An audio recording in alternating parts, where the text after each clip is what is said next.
First of all, thank you very much for your invitation.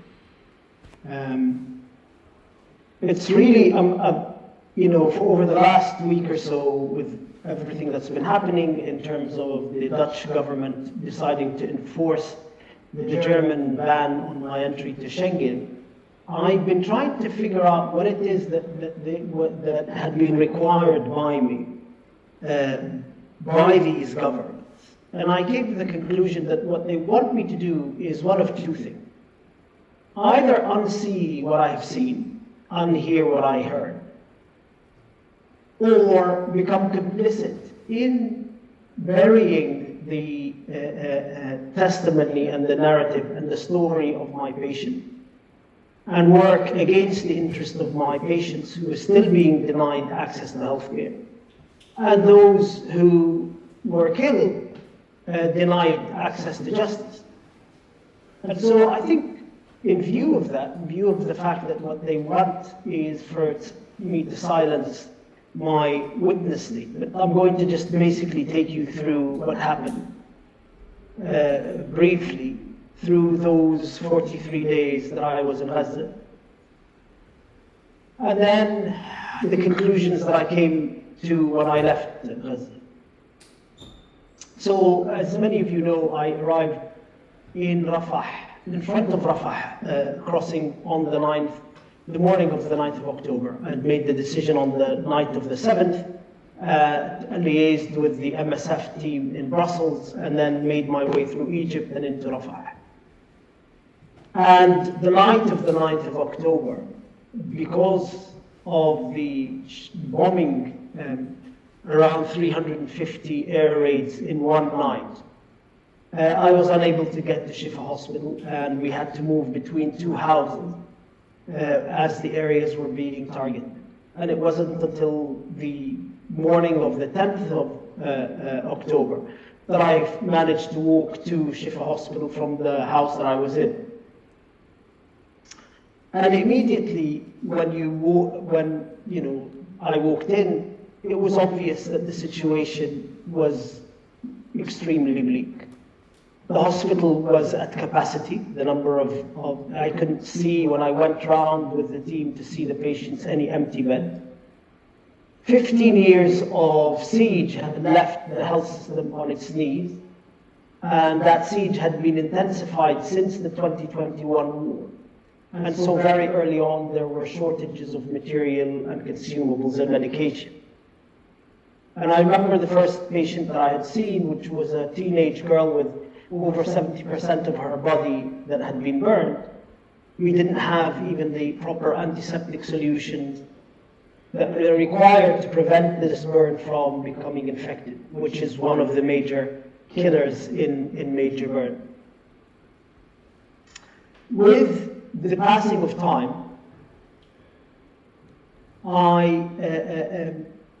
the numbers of patients were just becoming very overwhelming. And what that meant was that you would operate from 8 o'clock in the morning to 1 o'clock in the morning on between 8 and 12 patients. But at the same time, in that period, there was a continuous stream of ambulances, each with 4 or 5 wounded, being brought in from the air raids and being taken from under the rubble and brought into the hospital in tuk-tuks or in private cars. And the other thing that we started to very early notice, other than the fact that we were being overwhelmed by the sheer number of the wounded, is that there were new weapons that were being used. The first wave, we started to notice that there were lots of patients with burns, with no other injuries. So no shrapnel, no blast injury, just engulfed by a ball of flames, giving them over 50% of their total body surface area burnt, deep burn. And it was obvious that the Israelis were using at that stage incendiary bombs. Basically, the aim of the bomb is to create a fireball, and that fireball engulfs everything in its path. And because Israel was primarily and almost exclusively targeting homes, 50% of those that I was operating on were children from the very beginning.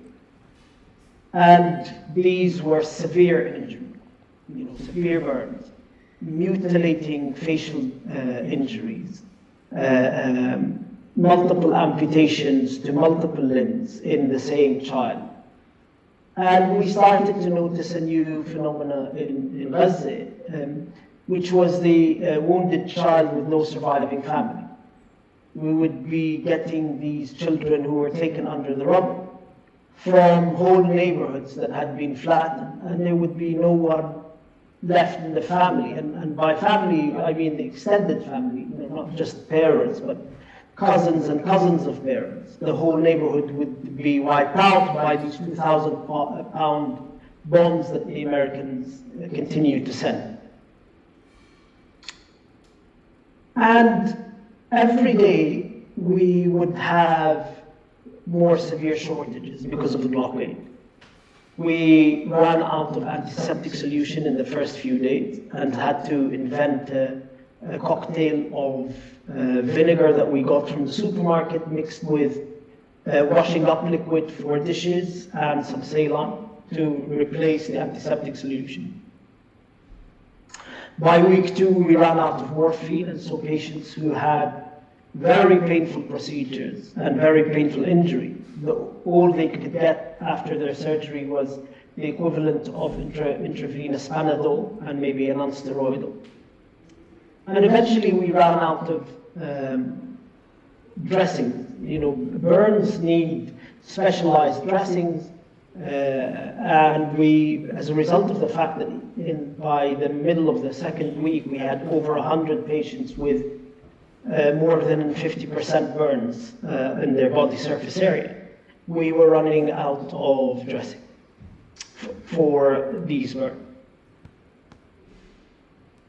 And because of the sheer number of the wounded, by the second week, we, just in a small department like ours, like the plastic surgery and burns department, we had 120 patients waiting to be operated on, which meant that, in war surgery, you have to operate on an injury within the first 24 hours, maximum 36 hours, because these are very contaminated injuries, and they become infected very quickly. And so these 120 had far exceeded the number of days that they should be going to the operating room, which means that wounds that could have been managed surgically were becoming infected. Limbs that could have been saved had to be amputated because of infection. As these patients lay in these dressings with their wounds for a week, 10 days before we could manage to get them into the operating room.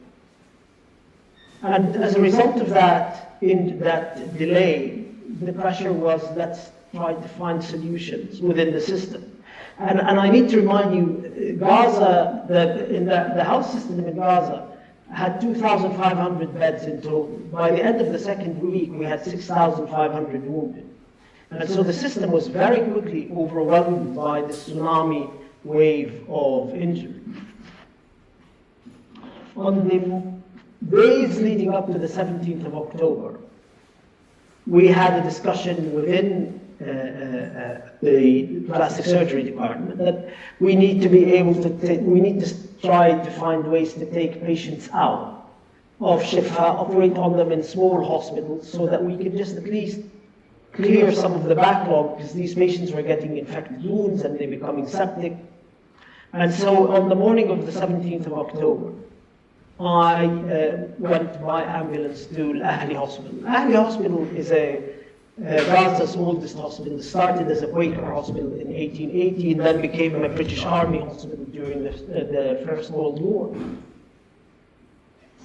And when I got to Al-Ahli, I noticed that what had been happening in Shifa was also happening in Al-Ahli. Families escaping the bombing, thinking that hospitals would be a safe place, were using the hospitals as centers for the internally displaced. And so when you walk into the kind of compound of the hospital, it was full of families and kids who in the hundreds, if not thousands, who had sought refuge there. They were in the grounds, in the gardens, and basically everywhere that they could find shelter and put up some kind of mattress that they can sit on. And that morning, I went and I saw the patients, and I made lists of patients that needed surgeries. And we started to operate, and we operated all day. But around the middle of the day, I had a visit from the medical director of the hospital and from the CEO of the hospital, who told me that the medical director had received telephone warning from the Israeli army telling him that he has to evacuate. And this had happened to every hospital. The Israeli army was warning all of the hospitals, telling them that they have to evacuate, and basically saying that the hospital would be hit unless they evacuated, and it'll be the fault of the staff if they don't evacuate. Of course, there was a decision not to evacuate because we knew this was a tool of ethnic cleansing to remove the hospital. And the other issue is that it was impossible. These were hospitals that were full of critically wounded patients that could not be moved. So after that visit, he had told us about the phone call he had. We had gone back to work, and around 6:30, there was I had finished operating on a patient. We were taking him out, bringing in another patient, and there was an almighty kind of shrieking noise of an incoming missile, and then a huge explosion. And we very quickly realized that this was an explosion within the hospital, because part of the false ceiling in the operating room fell on our heads. And there was a lot of dust and a lot of screaming and the wave from the blast. And eventually, when I made my way out of the operating room and I looked into the courtyard where I had in that morning seen all of those families, the courtyard was on fire, the ambulances were on fire, the cars were on fire. And the courtyard was just full of the bodies of dead women, children, men. Some had been decapitated, some had amputations. There were parts of bodies on that floor, and the fire had lit up the courtyard so you could see everything around. Eventually, I made my way to the emergency department, and there the wounded were coming in from the courtyard, being brought in by their families. And it was very quickly apparent that the dead would be in the hundreds. There were people dying in the emergency room. They were just, if you imagine being in the midst of a missile that had landed, people had severe injuries. And later on, and this is why I continued to dispute the Human Rights Watch report and other reports. Later on, we became aware of the fact that this was a fragmentation missile. This is a missile that's fired, a new kind of missile fired by hellfire, a new hellfire missile fired by drones, and the missile is designed to fragment into metal discs and to explode horizontally, so as to what is euphemistically called anti-personnel, i.e. the damage is in the fragmentation rather than in the explosive content which brings down buildings. And eventually, we were transporting the patients. Some of them were dying in front of us.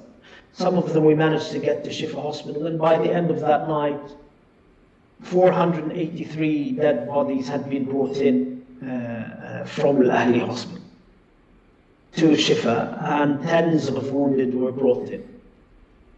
And there was that press conference that I was involved in. But I realized at that moment that we had crossed an important threshold, that the war, as brutal as it was, had ended, and a genocide had begun. But that the aim was just to wipe out people.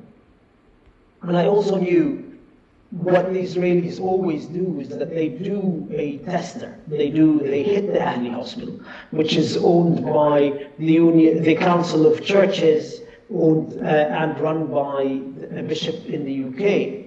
they pick that hospital, they attack it, and then they test public opinion and international reaction.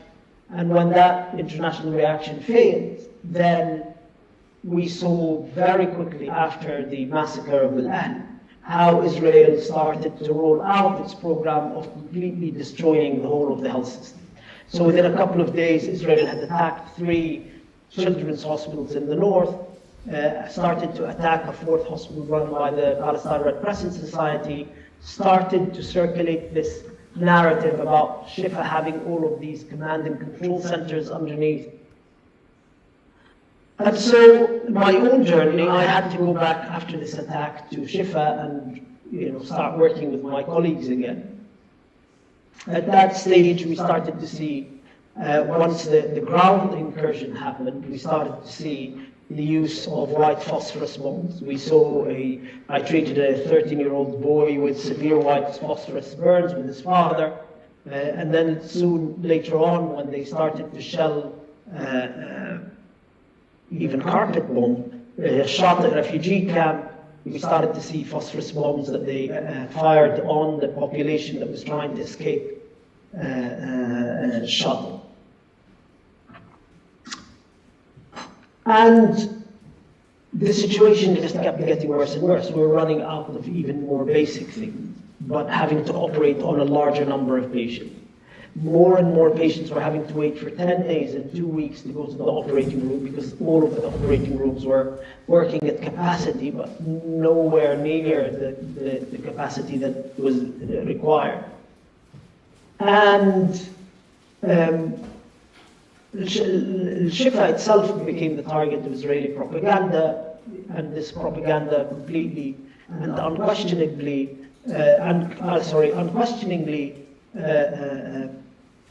propagated by Western media. That there are all of these command and control centers under Shifa, and we started being targeted at Shifa ourselves. There was bombings almost continuously in the areas that are adjacent to Shifa Hospital.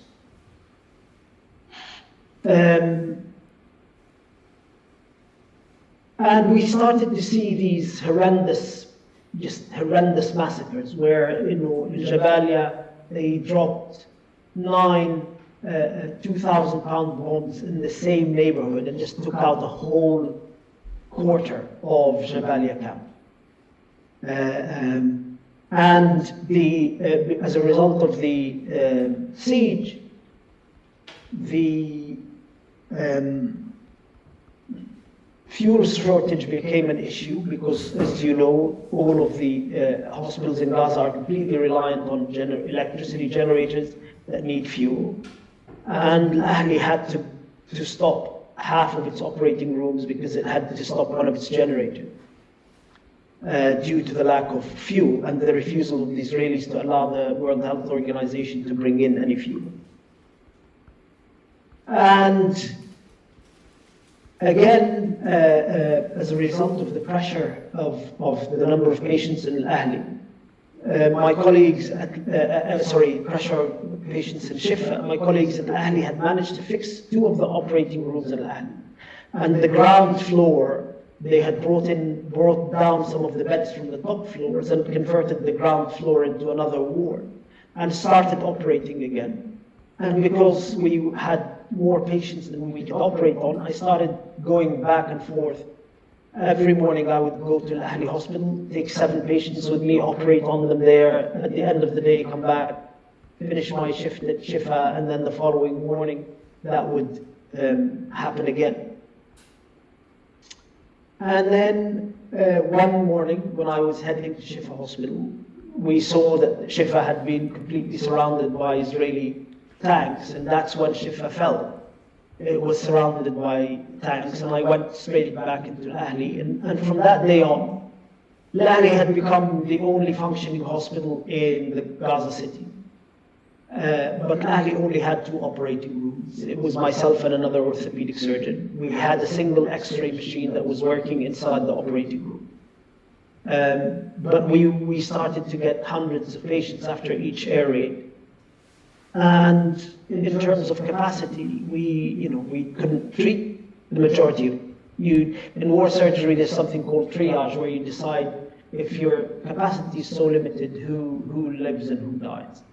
Who you can save and who you can't save? And that just became a daily, with every air raid, you go in, you see the wounded, and you decide, who can I save in these 2 operating rooms in the shortest possible time so I can take some more patients and operate on them. And with the pressures on Al Ahli Hospital, we started to also see the effects of this systematic destruction of all of the rest of the health system. And so patients who would come in who had had chronic diseases, things like diabetes or asthma, coming in with life-saving emergencies because they could no longer access the other hospitals because they no longer access their medication, insulin was running out, Ventolin inhalers were running out.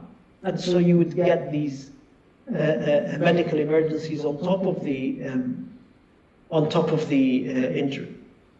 And then soon after that, the Israelis started to deploy quadcopter drones, and quadcopter drones are small drones with a sniper gun, and they deployed them around the hospital and would shoot at patients trying to get to the hospital, and the wounded and their families trying to get to the hospital. And just if anybody ever questions you about Israeli academic boycott, quadcopters have been designed, and their company, manufacturing company, is part owned by Tel Aviv University. So they would fire at these people trying to get to the hospital. And on one day we got 30 of these injuries, some of them children. And we were starting to run out of things to the point where we had to start doing very painful surgical procedures with no anesthetic, because these wounds were getting infected, and unless we cleaned them surgically, scrubbed them with whatever antiseptic we could get our whole hands on, and usually it was either a kind of cocktail of vinegar and soap, or diluted chlorine and soap. We were having to take, especially the kids, because they very quickly are overwhelmed by infection. Bacteria make it to the blood, and then they very quickly, by the end of the day, die. We were having to take these kids to a room to clean the wounds with no anesthetic and no painkiller. And these are full body injuries. These are horrendously painful procedures. But the other option was to allow these kids to die. And what we were doing, we were just trying to buy 2 or 3 days. The other thing that was happening to us at Al Ahli was that the Israelis had surrounded the central blood bank and were preventing blood bags for transfusion from getting out of the blood bank. And so anyone with an injury so severe that they require transfusion, we were having to do what's called damage control surgery. You know, if it's in the limb, you amputate the limb to stop the bleeding and close up. It changes the whole way you function in war surgery. And, you know, that would continue on continuously. The compound was turned into a massive field hospital that looks like one of those pictures from the American Civil War, where there's a kind of large canopy and stretchers, and even stretchers on the floor. And the ambulance men and the staff were just bandaging people, putting cannula, trying to save whoever. And then myself and my colleague would come around, see who the patients that need access to these 2 operating rooms, who are the patients that we leave to die. Because they need neurosurgery, they need a CT scan, they need chest surgeon. And then we would just do that continuously. Until one day, around 5 o'clock in the morning, we had been operating on the victims of a missile attack by that fragmentation missile into a mosque that had been used as a center for the internally displaced. And we were operating till 5 o'clock. There were kids, I remember that night, that day, you know, doing 6 amputations on children. And by 5 o'clock that morning, we ran out of anesthetic medication, every form. So not just the ketamine that we use in war surgery, but propofol, gas, nitrous oxide, anything that you can think of. And at that moment, we stopped the operating room. There was nothing for us to do anymore. We couldn't put patients to sleep, and we couldn't do these surgical procedures. And we decided, a group of us, that the best thing to do is to try to find another hospital, maybe in the south, for the surgical team to go to, since there was nothing that we could do in terms of surgery there. Ironically, on the plane to Charles de Gaulle, when I was, the last deportation trip to France, I had been reading a list sent to me by a group in the UK called Health Workers for Gaza, of the list of over 100 nurses, doctors, and paramedics that have been arrested by the Israeli. And then I discovered that when we did leave Al-Ahli Hospital, the group, so 4 or 5 of us left. Another 4 or 5 from the nurses and the anesthetic technicians had their homes very close to the hospital, so they did not want to move. And they had then later on, I think a few weeks later, all been arrested by the Israeli and are still currently in prison. So eventually we did that long walk that took 6 or 7 hours through Gaza, trying to avoid the areas where the quadcopters were, to the south, through this road that the Israelis had designated Salah ad-Din Road, as to go from the north to the south. And then when I got to the south, I discovered that things were not that much better. That the shortages meant that even the operating rooms that had at that time been physically intact were not working at anywhere near half capacity, because they were so short of fuel, they were so short of medication, that they would select the surgeries that they can do to try to conserve that. And so a few days later, I decided that, on day 43, that there's nothing left for me to do in Gaza, because the system had been so damaged, I couldn't do my work. It was no longer a matter of there was a shortage of doctors. Actually, there was a relative surplus of doctors, because they had destroyed all of the hospitals. Now, since I left, as you all know, they attacked Shifa again and turned it into a mass grave with over 500. One of those that they executed at Shifa was Dr. Ahmed Maqadme, who was a young surgeon that I had trained in 2021, and in a program that I had run since 2021. He was executed with his mother by the Israelis in Shifa Hospital. Since I left, Dr. Adnan El-Bursh, head of the orthopedics department, who had also worked with in the 2021 war and this war, who had been arrested by the Israelis, was beaten to death by Israeli guards, prison guards, and a few weeks ago his death was announced. And Nasser Hospital had been attacked and badly destroyed, and turned into a mass grave with over 400 dead bodies discovered in it. The Indonesian hospital in the far north was also attacked. And so of the whole health system in Gaza, what is now left is just a single hospital called the European Hospital in the Rafah area. And everything else has been systematically destroyed. After leaving, I very quickly realized that what I had seen in Gaza was the tip of the genocidal iceberg. Israel and its war is only the tip of that iceberg. And the rest of the genocidal iceberg, the bit that's under the water that we didn't see in Gaza, were the axis of genocide. Was the UK, the United States, France, Holland, Germany certainly, Canada, Australia, and these were the countries that increased their weapons supply to Israel 10 times since the 7th of October, and have continued to ensure that even now, even today, the genocide continues without interruption, without hindrance.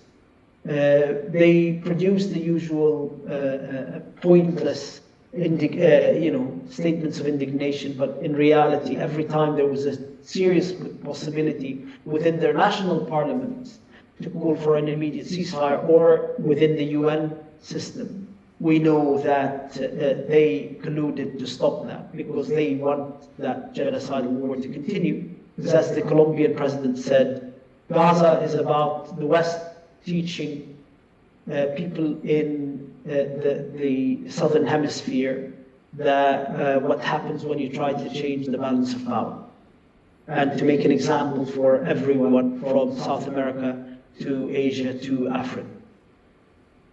We also discovered that there are, or I discovered that there, in addition to this axis of genocide, that there are genocide enablers. There are individuals and institutions whose job it is to silence the narrative of the Palestinian victims, to ghost the Palestinians in their pain, and to ensure that also within Europe, within North America, that every attempt that is made to stop the picture of what's happening reaching.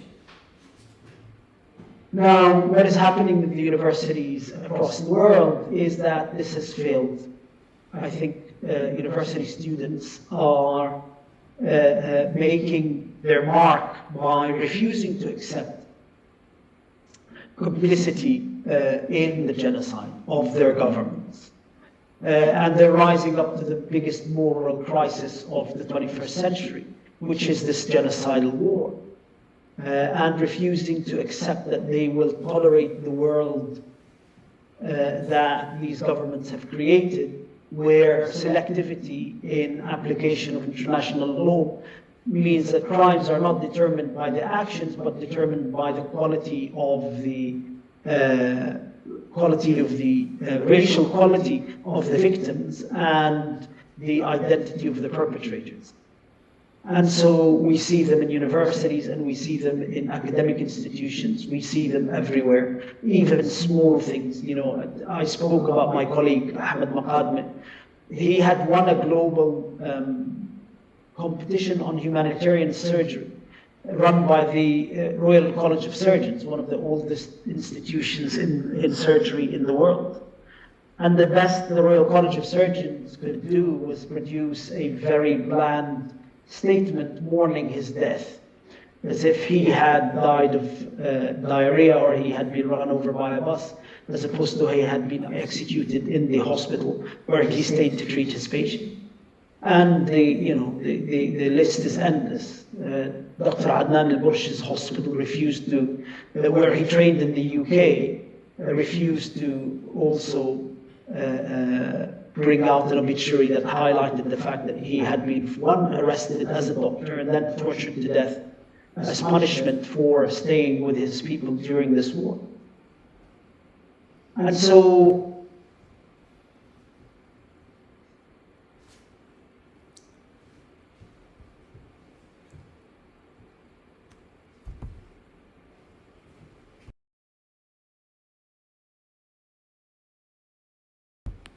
can you hear us? Yeah, I can hear you. But they are failing. They are failing. I think what is happening in universities across the globe, and the viciousness, the fact that they had, the Americans had arrested 2,200 students. Pictures from Holland and Amsterdam University of the viciousness and the violence being used on students highlights the fact that this kind of mobilization is making these governments extremely uncomfortable. Because this is the first time in the history of colonialism where disturbances in the colony create disturbances back in the metropole. And that is a critical historical juncture. And it's an important part of what's happening globally. I think partly as a result of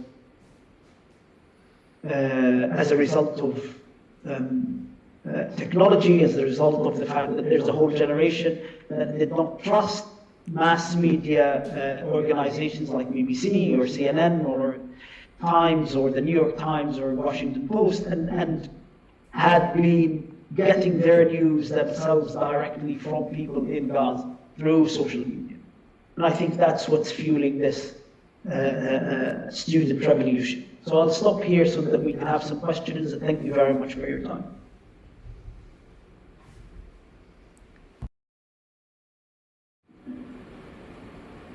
Thank you so much, Dr. Ghassan. It's an honor to hear you speak. If you're comfortable talking about it, I would like to know more about the procedure you observed concerning the children that you discussed, the wounded child who is surviving family. So by the time Shifa fell, just in Shifa itself, there was 120 of these kids. And these were kids that were taken out of the rubble of the house. There was no survival.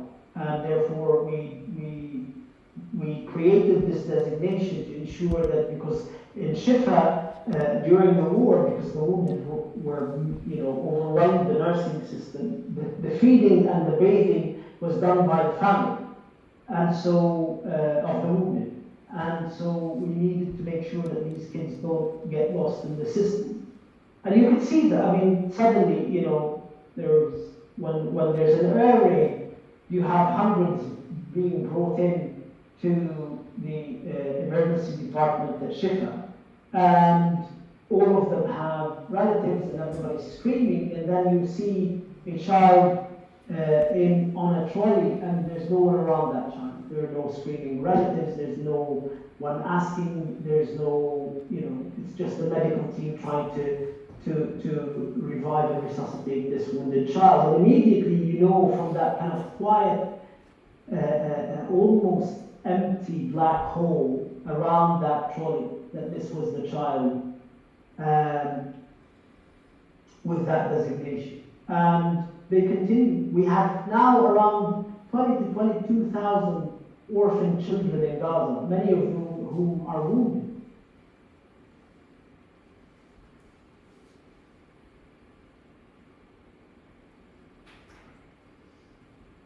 Thank you. Do we have any other questions in the room?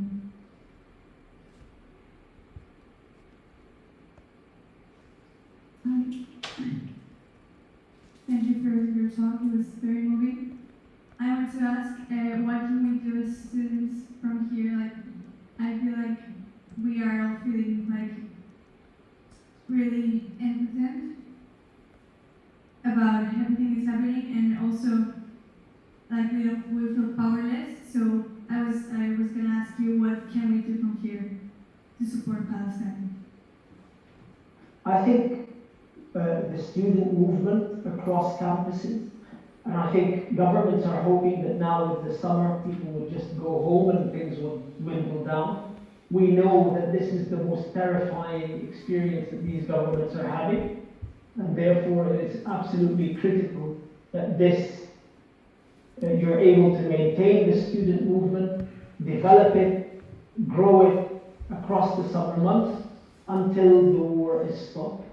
Not only does it give relief to Palestinians in Gaza, and we saw the response of people when these things started to happen, but it also is shaking the very center of this genocidal iceberg, because at the end of the day, Israel as a settler colony responds to the metropole and not the other way around. The dog wags the tail does not wag the dog. The commander-in-chief of this genocidal war is Joe Biden, and Netanyahu is only a lieutenant. So we need you to maintain the student movement, develop it, grow it, until they have more to lose by supporting this war than by ending it.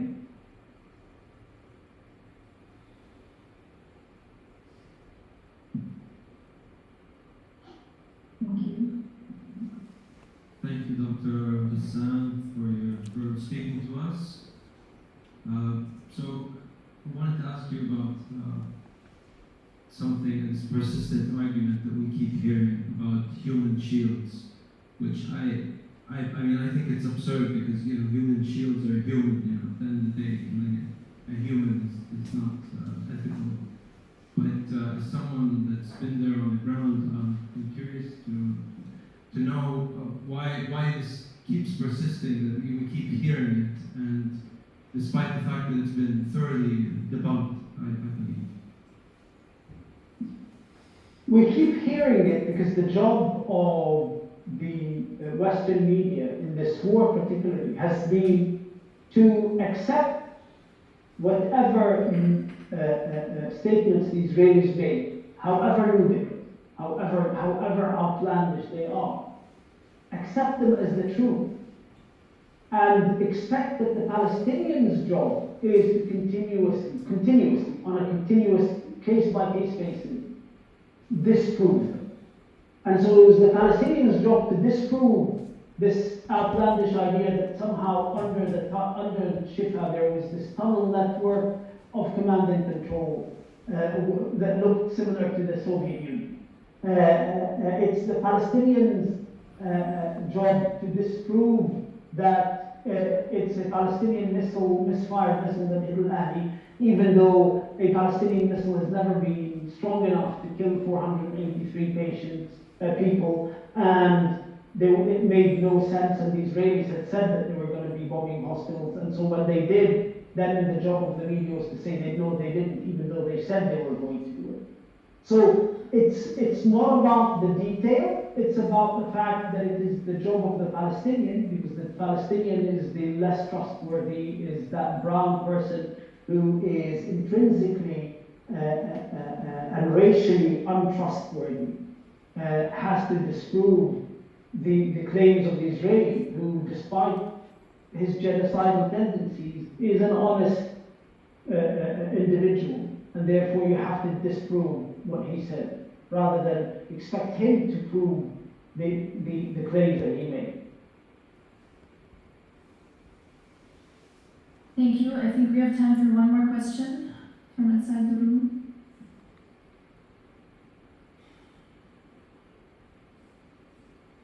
I would like to follow up one of the previous questions. So in my case, for example, I'm not a student, but so outside of the student movement, how do you think we can help the cause, aiding the student movement from the outside, or do you think donations work? What do you think is most practical? I think what is critical is that there needs to be a paradigm shift in the way we approach democracy in the West. I think support for a genocide should make anyone running for office unelectable. In a way, so many other things make people, lesser crimes make them unelected, depending on what the media wants to tell you. But I think we need to be able to find those members of parliament who have supported and ensured that this genocide continues unhindered and unstopped. We need to make sure that they become unelectable in the next election, because morally, regardless of where you stand on Palestine, morally, support for a genocide should render someone not fit to hold office. And therefore, we need to ensure that these people and the political parties that they belong lose at every available local or municipal or national election. And we need to be able to protect and support the student movement. What will happen next is that the media, and probably already doing that, is trying to isolate the students from the rest of society by somehow, the whole discourse about outside agitators or spoiled students, there's a million and one ways. And it's critical that that the student movement has a strategic depth within society, that supports it and stops it being isolated as a precursor to being liquidated.